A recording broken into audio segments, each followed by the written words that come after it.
Hello friends, आज के lecture में हम बैलेंसिंग क्या है उसके बारे में समझेंगे। तो सबसे पहले हम यहाँ पे जितने भी व्हीकल के चेसिस है, ये आप देख सकते हो, फ्रेम है, ठीक है, यहाँ पूरी कार पड़ी हुई है। तो सभी के अंदर जो भी कंपोनेंट्स है उसका बैलेंसिंग क्या है और बैलेंसिंग क्यों करना पड़ता है उसके बारे में हम समझेंगे। पहले तो हमने उसके बारे में सब कुछ बेसिक डेफिनेशन के हिसाब से समझ लिया है, लेकिन आज हम क्यों और किस तरीके से ज़रूरी उसके बारे में समझते हैं। तो जिस तरीके से आप यहाँ पे देख सकते हो कि जैसे मैं पीछे से आपको सॉल्व कर रहा हूँ कि जो पूरी की पूरी जो चेसिस है उसका आप देखोगे तो दोनों तरफ का डायमेंशंस जो है, या तो दोनों तरफ से जो भी है, अगर हम बीच में से इस तरीके से हम इसको कट कर दें तो दोनों तरफ से क्या रहेगा, ये सेम रहेगा। दैट मीन्स अब हम यहाँ से देखें तो जिस तरीके से यहाँ पे सस्पेंशन बुशिंग है तो इस साइड भी क्या है, सस्पेंशन बुशिंग दिया हुआ है। दैट मीन्स यहाँ पे क्या है कि जितना वेट मैंने इस साइड लगाया हुआ है तो जैसे कि ये अनबैलेंस है, बिकॉज जिस तरीके से ये जो पूरी सिस्टम है, अगर मैं इतना वेट इस साइड लगा रहा हूँ तो ये जो व्हीकल है वो क्या होगा, इस डायरेक्शन में अनबैलेंस होगा। तो उतना ही वेट मुझे क्या करना पड़ेगा, यहाँ पे बैलेंस वेट, मुझे बैलेंस वेट क्या करना पड़ेगा, लगाना पड़ेगा। लेकिन ये क्या है, स्टेशनरी वेट है। स्टेशनरी वेट दैट मीन्स ये जो वेट रहेगा यहाँ पे, वो वेट जो है ये कोई मोमेंटम में नहीं आने वाला है। जिस तरीके से हम यहाँ पे देखें तो आपको पता होगा, जिस तरीके से एक डायरेक्शन जो होती है वहाँ पे पेट्रोल टैंक लगी हुई होती है, ठीक है। तो जिस तरीके से यहाँ पे पेट्रोल टैंक है तो एक होता है कि air tank, that means brake air tank. तो वो कहाँ पे, तो कि उसके ऑपोजिट डायरेक्शन में इस तरीके से लगाई जाती है। जिस तरीके से ट्रक्स होते हैं तो उसमें आपको पता होगा कि राइट साइड का जो डायरेक्शन होती है उसके अंदर यहाँ पे पेट्रोल टैंक होती है। तो उसको बैलेंस करने के लिए उसके ऑपोजिट डायरेक्शन में यहाँ पे क्या होता है, एयर सिलेंडर टैंक यहाँ पे रखी जाती है। तो जिस तरीके से यहाँ पे क्या किया जाता है कि जितना वेट उस साइड हो रहा है तो उतनी वेट को बैलेंस करने के लिए, जिसकी वजह से ये जो स्टैटिक फोर्स और स्टैटिक बैलेंसिंग जो हम कहते हैं उसको बैलेंस करने के लिए यहाँ पे इस तरीके से इसको क्या किया जाता है, दोनों साइड इक्वल वेट डिस्ट्रीब्यूशन किया जाता है।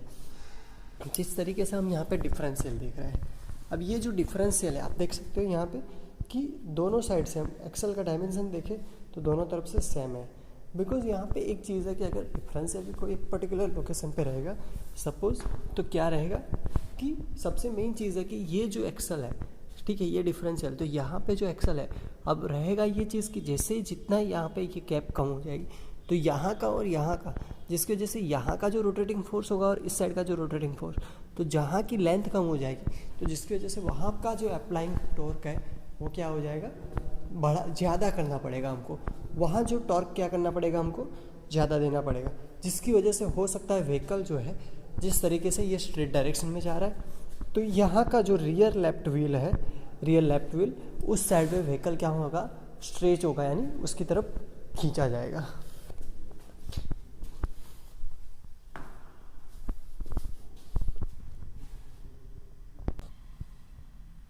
अब हम फ्रेम की तरफ आगे बढ़ते हैं। तो आप फ्रेम में देख सकते हो जिस तरीके से यहाँ पे कि ये बूट स्पेस है। अब बूट स्पेस के अंदर हमको सबसे पहले एक चीज़ देखनी है कि यहाँ पे जिस तरीके से ये सेंटर पिलर है, ठीक है, आप देख सकते हो ये सेंटर पिलर ऊपर से नीचे की तरफ जो डोर के साइड का जो सेगमेंट होता है वो होता है सेंटर पिलर, जिस तरीके से यहाँ पे। अब ये जो सेंटर पिलर है तो वो जितनी साइज़ का यहाँ है तो उतनी साइज़ का सामने की तरफ, because of to balance and the door dimension. अब यहाँ का जो डैशबोर्ड का सेगमेंट से हम देख सकते हैं बीच में भी जो ऑक्सिलरीज है उसको जितना हो सके उतना बीच में कनेक्ट करने की कोशिश की गई है। तो हम इससे बाहर आते हैं। तो जैसे कि यहाँ पे फ्यूल टैंक, तो फ्यूल टैंक का जो सेगमेंट रहता है वो अंदर की तरफ होता है। यहाँ पे रिम्स और वो सब पड़ी हुई है इसलिए हमको नहीं दिखेगा। बाकी यहाँ से जो फ्यूल टैंक है तो ऐसा नहीं है कि फ्यूल टैंक यहाँ है, लेकिन यहाँ बीच वाला जो सेगमेंट है वहाँ पे फ्यूल टैंक रखी जाती है। यहाँ पे हम 4 सिलेंडर क्रैंकशाफ्ट देख रहे हैं। तो 4 सिलेंडर जो क्रैंकशाफ्ट है ये क्या है, एक रोटेटिंग पार्ट है। और ये जो रोटेटिंग पार्ट है यानी कि हमारे लिए सबसे मोस्ट इंपॉर्टेंट चीज़ है। जिस तरीके से यहाँ का हम गिने कि फर्स्ट सिलेंडर के लिए है, ठीक है, फर्स्ट क्रैंक पिन, ये सेकंड, ये थर्ड और ये फोर्थ क्रैंक पिन, ठीक है। अब क्रैंकशाफ्ट के बारे में तो आपको सब कुछ पता होगा। जिस तरीके से ये जितनी भी है ये मेन जर्नल्स है, ठीक है, देयर आर 5 मेन जर्नल्स। यहाँ का जो ये फ्लाईव्हील सेगमेंट है, यहाँ का जो है वो जो पुली सेगमेंट है, ठीक है। अब यहाँ पे हम देखें तो ये जो है जिसको हम काउंटर वेट्स कहते हैं, जिस तरीके से उसको बैलेंस करने के लिए, जिसको हम वेब भी कहते हैं। अब यहाँ पे हम देखें तो जिस तरीके से क्रैंक पिन है 1, तो उसके ऑपोजिट डायरेक्शन में यहाँ पे सेकंड नंबर है, वही पैरेलल में थर्ड नंबर है, और फोर्थ नंबर पे ये है। यानी ये क्या किया गया है कि सपोज लाइक दैट है, यहाँ फर्स्ट नंबर के सिलेंडर जो है, ठीक है, तो वहाँ पे जैसे ही कंप्रेशन स्टार्ट होगा और उसके बाद पावर स्ट्रोक मिलेगा, तो पावर स्ट्रोक मिलेगा जिसकी वजह से यहाँ पे क्या होगा, क्रैंकशाफ्ट के ऊपर एक थ्रस्ट लगेगा। अब ये क्रैंकशाफ्ट के ऊपर थ्रस्ट लगेगा तो ये जो पोर्शन है वो कहाँ की तरफ जाएगा, अपलिफ्ट होने की कोशिश करेगा। तो ये जो पोर्शन है वो जैसे ही अपलिफ्ट होने की कोशिश कर रहा है, जिसकी वजह से अब हमें क्या करना है, तो क्या इस डायरेक्शन पे हमको क्या करना है, एक और लोड लगाने की ज़रूरत है। बिकॉज यहाँ जो है, यहाँ जो फोर्स है जिसको हम कह सकते हैं अनबैलेंस फोर्स, ठीक है, तो ये अनबैलेंस फोर्स जिसको हमको क्या करना है, बैलेंस करना है। तो अनबैलेंस फोर्स को जो बैलेंस, क्रैंकशाफ्ट साइलेंट है, क्रैंकशाफ्ट जैसे ही घूमना स्टार्ट कर रही है तो सबसे पहले जैसे कि यहाँ पे फोर्स आ रहा है तो ये फोर्स बनेगा उसका अनबैलेंस फोर्स। अब ये अनबैलेंस फोर्स को हमको बैलेंस करने के लिए जो थर्ड नंबर, ठीक है, इसके ऑपोजिट में यहाँ पे थर्ड नंबर हम ले रहे हैं, तो 1 3, तो थर्ड नंबर पे अब हम क्या कर रहे हैं, दूसरा पावर स्ट्रोक ले रहे हैं। तो यहाँ पे जैसे हम इसको बैलेंस कर रहे हैं, जिसकी वजह से क्या होगा कि ये जो है आप देख सकते हो, ये 1 नंबर था, तो फिर उसके third number, not a 4 number, third number, उसके बाद फोर्थ एंड उसके बाद सेकंड। दैट मीन ये क्या किया हमने कि यहाँ पे फर्स्ट उसके ऑपोजिट डायरेक्शन में, अब उसके पैरेलल में तो हम ले नहीं सकते, जिसकी वजह से हमने यहाँ क्या किया, fourth number, that means opposite, and then after opposite, that means 1 3 4 2, 1 3 4 2, 1 3 4 2। यानी जिसकी वजह से क्या हुआ कि ये रोटेटिंग मासेस जितने हैं, ठीक है, जो ऊपर से जो रेसिप्रोकेटिंग मासेस का जो अनबैलेंस फोर्स आ रहा है, जिसको यहाँ पे क्रैंकशाफ्ट जो है वो रोटेट हो रही है, उसके ऊपर रोटेटिंग फोर्स को हमको क्या करना है, बैलेंस करना है।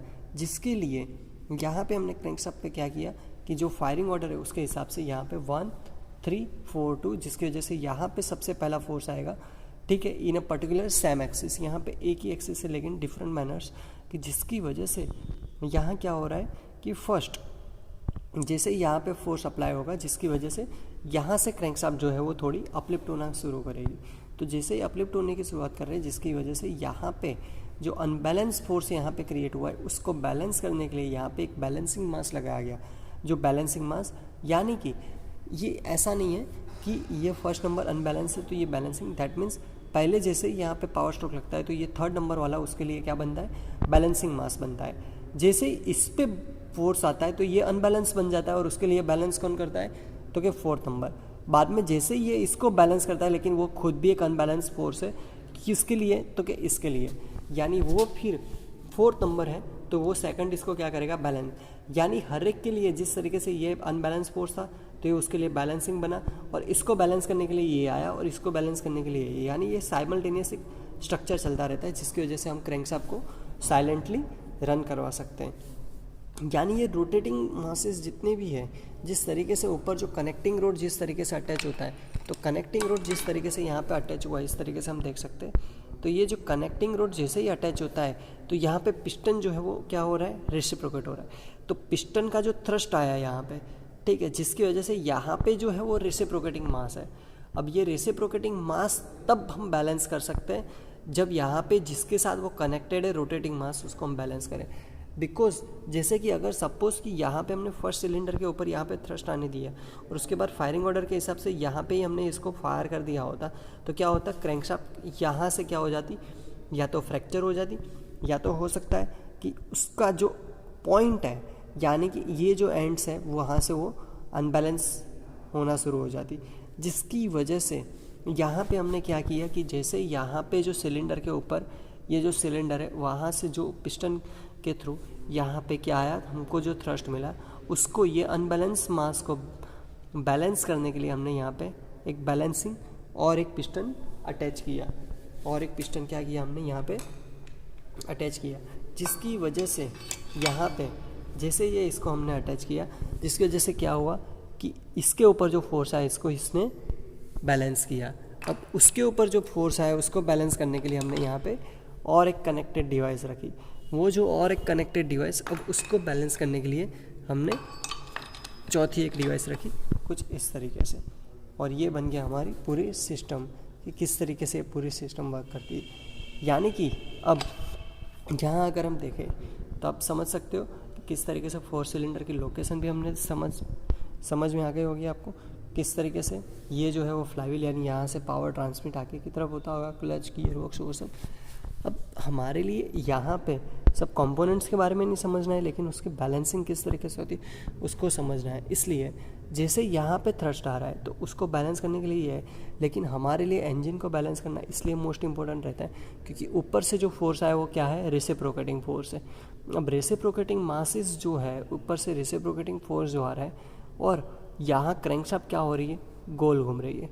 तो क्रैंकशाफ्ट गोल घूम रही है तो हमारे लिए सबसे मोस्ट इंपॉर्टेंट चीज़ यहाँ पे ये बन जाती है हमारे लिए कि जैसे ही पिस्टन रेसिप्रोकेट हो रहा है और यहाँ पे जो क्रैंकशाफ्ट रोटेट हो रही है तो बीच में जो उसको थ्रस्ट मिलने वाला है, जिसकी वजह से यहाँ से जो क्रैंकशाफ्ट है अगर ये थोड़ी भी फ्लक्चुएट हो रही है तो यहाँ का जो पिस्टन है और यहाँ के जो भी पिस्टन्स है दूसरे वो सिलेंडर में क्या होंगे, ऑसिलेट होना शुरू कर देंगे। बिकॉज ऑफ जैसे यहाँ पे थ्रस्ट आया और उसको बैलेंस नहीं कर पा रहा है क्रैंकशाफ्ट, तो क्रैंकशाफ्ट क्या होगी, वाइब्रेट होगी। और क्रैंकशाफ्ट वाइब्रेट होगी तो उसकी वाइब्रेशन कनेक्टिंग रोड और उसके ज़रिए दूसरे पिस्टन्स के ऊपर जाएंगे और दूसरे पिस्टन्स के ऊपर जाएंगे तो वो किसको, तो कि पिस्टन पिन और गजन पिन को यानी कंप्रेशन रिंग, और किसको, तो कि ऑयल स्क्रैपर रिंग, उसको डैमेज कर सकता है। अब यहाँ तक आपको समझ में आया होगा कि ये सिस्टम किस तरीके से वर्क करती है। अब हम इससे आगे समझते हैं। तो सबसे पहली बात यहाँ पे ये है, जिस तरीके से आपने देखा, अब इससे आगे हम समझें तो जैसे आपने देखा यहाँ पे ये जैसे यहाँ पे थ्रस्ट लग रहा है तो ये चीज़ उसको बैलेंस करने की कोशिश कर रहा है। अब सबसे मोस्ट इम्पोर्टेंट चीज़ ये है कि जैसे यहाँ पे पावर स्ट्रोक चल रहा है तो इससे आगे वाला स्ट्रोक इसमें चल रहा होगा, बिकॉज अब इसमें पावर स्ट्रोक आने वाला है। तो अगर इसमें पावर है तो इसमें क्या होगा, कंप्रेशन। अगर इसमें कंप्रेशन है तो इसमें होगा सक्शन और इसमें चल रहा होगा एग्जॉस्ट। सही है। इस तरीके से 1 3 4 2 ये उसका फायरिंग ऑर्डर के हिसाब से, और उसका बैलेंसिंग किस तरीके से किया जाता है यहाँ पे आपको मैंने समझाया। यानी यहाँ तक आपको समझ में आया होगा कि रोटेटिंग मासेस को किस तरीके से, जिस तरीके से हमको एक लंगस को घुमाते हैं तो वो क्या होता है, जैसे हम उसको छोड़ देते हैं तो वो एक पर्टिकुलर जहाँ से हमने छोड़ा उसके 90 डिग्री के ऊपर वो आगे की तरफ बढ़ना शुरू कर देता है। अब वो 90 डिग्री आगे की तरफ बढ़ना शुरू कर देता है, जिसकी वजह से क्या होता है कि वो 90 डिग्री आगे की तरफ बढ़ना शुरू करता है बिकॉज ऑफ उसको कोई और एक बैलेंसिंग मास नहीं है उसके पास, क्योंकि वो अनबैलेंस मास है। अगर उसके पास कोई एक बैलेंसिंग मास होता तो वो क्या हो जाता, वहीं का वहीं वो गोल गोल घूमता रहता, ना कि वो कहीं और जाके गिरता। ठीक है। तो यहाँ तक आपको क्रैंकशाफ्ट भी समझ में आई होगी। अब क्रैंकशाफ्ट के थोड़े कंपोनेंट्स आपको बता दूँ जिससे आपको ये भी इजी रहे कि कौन सा है। ठीक है। तो यहाँ पे आप देख सकते हो मैंने जिस तरीके से बताया था, ये जो है इसको हम मेन जर्नल कहते हैं क्रैंकशाफ्ट की। 1 2 3 4 एंड 5 ये फ्लाईव्हील का सेगमेंट है जहाँ पे फ्लाईव्हील अटैच होता है, आप देख सकते हो। ठीक है। उसके बाद यहाँ पे जो है वो क्या है, वेब यानी काउंटर वेट से। ठीक है। जो जहाँ पे हमारा क्रैंक पिन लगे हुए है यानी ये क्रैंक पिन, तो उसके ऑपोजिट डायरेक्शन में ऐसे वेट है। ये भी एक बैलेंसिंग वेट है कि जहाँ पे ये लोड है तो उसको बैलेंस करने के लिए इस साइड भी वेट लगाया हुआ है। हमने ये तो देखा कि यहाँ से 1 से लेकर 3 को बैलेंस किया जा रहा है। ठीक है। वो ऊपर रेसिप्रोकेटिंग फोर्स को, लेकिन ऊपर जो फोर्स आ रहा है वो फोर्स को हमको बैलेंस करना है, क्योंकि ये इस एक तरीके की ऐसी बात है कि दो बंदे जब गोल गोल घूम रहे हैं, जो जिसको हम क्या बोलते हैं, फुंदेड़ी फरना है ऐसा कुछ। ठीक है। तो जो गोल गोल घूम रहे हैं तो वहाँ पे क्या हो रहा है कि अगर एक बंदे के ऊपर लोड ज़्यादा है और यहाँ पे कोई लोड ही नहीं है तो वो उसकी तरफ खींचा जाएगा। लेकिन जैसे हम यहाँ पे देखें कि इसकी तरफ जो है वो लोड जितना है उतना ही वेट हमने यहाँ पे क्या किया हुआ है, उसको रखा हुआ है। तो ये अनबैलेंस मास है, तो ये सामने की तरफ जो है ये दोनों ये क्या है, बैलेंस मास है। तो जिसकी वजह से क्या होगा कि यहाँ पे जो अनबैलेंस मास है उसको यहाँ से भी बैलेंस किया जा रहा है, और ये अनबैलेंस मास है जिसको हम यहाँ से भी। अब ये किसके लिए है, तो कि ये क्रैंकशाफ्ट को, लेकिन ये क्रैंक पिन को बैलेंस करने के लिए कि ये जो क्रैंक पिन है उस पर थ्रस्ट आया उसको बैलेंस करने के लिए क्या, तो कि उसको बैलेंस करने के लिए यहाँ पे 2 जर्नल दिए हुए हैं। ठीक है। यानी कि वेब दिए हुए हैं। लेकिन ये क्रैंक पिन पे जो झर्क आया वो ये पूरी क्रैंकशाफ्ट के ऊपर ना है, इसके लिए हमने यहाँ पे दिया क्या, तो कि उसके बाद का पावर स्ट्रोक, और इसका बैलेंस यहाँ किया गया यहाँ पे, और इसके ऊपर जो फोर्स आया वो क्रैंकशाफ्ट के ऊपर से कहाँ बैलेंस किया जाएगा, तो कि वो लास्ट वन पे। अब जैसे लास्ट वन पे बैलेंस किया जाएगा तो लास्ट वन पे बैलेंस करने के बाद वो क्या होगा, तो कि लास्ट वन पे बैलेंस करने के बाद वो वापस आएगा यहाँ पे सेकंड नंबर पे। यानी आपको समझ में आया होगा यहाँ पे कि क्रैंकशाफ्ट जो है उसमें क्रैंकपिन को बैलेंस करना है तो वो उसके ऑपोजिट डायरेक्शन में उसको वेब वेट लगाए जाते हैं, और ये होल्स जो है वो तो क्रैंकशाफ्ट को बैलेंस करने के लिए है।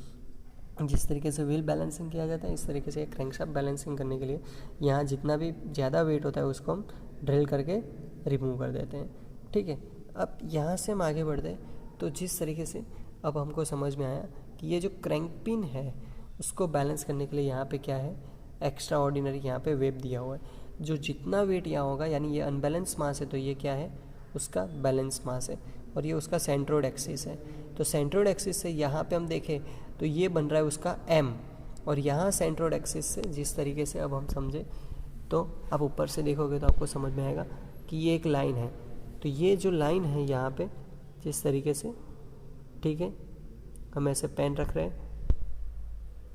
अब इस साइड का जो सेगमेंट है तो इस साइड का जो यहाँ से सेंटर डिस्टेंस है तो ये बनेगा उसका आर दैट मीन्स रेडियस, जबकि ये जो यहाँ पे मास लगा हुआ है, ठीक है, तो वो मास है एम, ठीक है, और वो गोल घूम रहा है, यानी उसकी स्पीड बनेगी ओमेगा, ठीक है, ये क्या बनेगी, ओमेगा। अब यहाँ पे जितनी रेडियस है उतनी रेडियस सामने की तरफ है, ठीक है, यानी कि एम आर ओमेगा, क्योंकि ये मास है उसकी रेडियस है और ओमेगा उतनी यहाँ पे, यानी ये जो इतना अनबैलेंस वेट है, जिस तरीके से कोई चीज़ को हम तोलते हैं तो उस तरफ हमारा क्या होता है कि जितना वेट इस साइड होता है उतना ही वेट इस साइड भी दूसरी साइड हमको रखना होता है। तो इसी तरीके से यहाँ पे हमारे लिए क्या है कि जो हमने मास रखा हुआ है ये, तो उसको ही इतना ही बैलेंस करने के लिए हमने यहाँ पे रखा हुआ है, यानी रेडियस यहाँ पे जितनी है इतनी रेडियस यहाँ होगी, ये ज़रूरी नहीं है, लेकिन हमारे लिए ये है अगर रेडियस यहाँ कम है और रेडियस यहाँ ज़्यादा है तो यहाँ सबसे मेन चीज़ है कि यहाँ का मास ज़्यादा होगा और यहाँ का मास कम हो जाएगा, क्योंकि हमको तो सिर्फ एक चीज़ करनी है, एम आर यहाँ का सपोज़ m1 है और यहाँ का m2 है, यहाँ का r1 है तो यहाँ का r2 है, तो m1 r1 is equal to m2 r2 होना चाहिए हमारे लिए। ऐसा ज़रूरी नहीं है कि यहाँ जितनी रेडियस है उतनी रेडियस यहाँ हो, हाँ हो सकता है यहाँ की रेडियस ज़्यादा भी हो, तो अगर रेडियस ज़्यादा है तो मास कम हो जाएगा, अगर रेडियस कम है तो मास यहाँ कैसा रहेगा, ज़्यादा रहेगा। लेकिन हम यहाँ देख सकते हैं कि जिस तरीके से आप देख सकते हो कि यहाँ ये है उस तरीके से यहाँ पे भी है। अब यहाँ जो है, लेकिन यहाँ की जो थिकनेस है उससे यहाँ की थिकनेस बढ़ रही है और यहाँ की रेडियस भी क्या हो रही है, थोड़ी ज़्यादा है, बिकॉज यहाँ पे जो क्रैंक पिन है उसको बैलेंस करने के लिए बीच में कोई लोड नहीं है यहाँ, तो वो लोड को बैलेंस करने के लिए हमने यहाँ पे क्या किया हुआ है, काउंटर वेट्स जो है उसकी साइज़ को हमने क्या किया है, आप देख सकते हो साइड में से थोड़ा सा बड़ा किया हुआ है, काउंटर वेट्स की साइज़ को हमने क्या किया हुआ है, थोड़ा सा बड़ा किया हुआ है, जिसकी वजह से ये जो काउंटर वेट्स है हम अगर साइड में से देखें तो कुछ इस तरीके से दिखेगा आपको, जिसकी वजह से आगे की तरफ आप देख सकते हो थोड़ा सा ही पोर्शन है लेकिन इस साइड ज़्यादा है, जिसकी वजह से ये क्या हुआ कि बीच की जो क्रैंक पिन है उसको बैलेंस करने के लिए हमने यहाँ पे इस तरीके से ये जो क्रैंक शाफ्ट है उसका ये सेगमेंट जो है हमने थोड़ा बड़ा बनाया, जिसकी वजह से यहाँ जो अनबैलेंस मास है उसको हमने यहाँ से क्या किया, बैलेंस किया। यानी ये जो हमारी पूरी सिस्टम थी क्रैंकशाफ्ट के ऊपर कि क्रैंकशाफ्ट को बैलेंस किस तरीके से और रोटेटिंग मास और ये रेसिप्रोकेटिंग मास को बैलेंस किस तरीके से किया जाता है। तो अब हम इसका ट्यूटोरियल यानी सम के ऊपर आगे बढ़ेंगे कि जिससे आपको ये समझ में आए कि ये किस तरीके से पूरे सम यानी किस तरीके से एक अनबैलेंस फोर्स है तो उसको हमको किस तरीके से बैलेंस करना है, और यहाँ पे जिस तरीके से 4 मासेस है तो 4 मासेस को एक साथ हम किस तरीके से बैलेंस कर सकते हैं। और जैसे कि अगर ये तो एक ही प्लेन में घूम रहा है, अगर वी इंजन है तो वी इंजन को किस तरीके से बैलेंस किया जाता है, ठीक है, रोटरी इंजन है तो रोटरी इंजन को किस तरीके से बैलेंस किया जाता है। यानी रोटरी इंजन में तो क्या होता है, क्रैंकशाफ्ट एक होती है लेकिन एक पिस्टन ये डायरेक्शन में तो दूसरा पिस्टन दूसरे नीचे की डायरेक्शन में, तीसरा इस डायरेक्शन में। तो इस तरीके से अगर 8 सिलेंडर इंजन है या 4 सिलेंडर इंजन है, 6 सिलेंडर इंजन है तो उसको किस तरीके से बैलेंस किया जाता है, तो वो सब हम ट्यूटोरियल यानी सम के हिसाब से समझेंगे। यहाँ तक आपको सब कुछ समझ में आ गया होगा, तो अब हम नेक्स्ट लेक्चर में ट्यूटोरियल के हिसाब से बैलेंसिंग को समझेंगे। Thank you.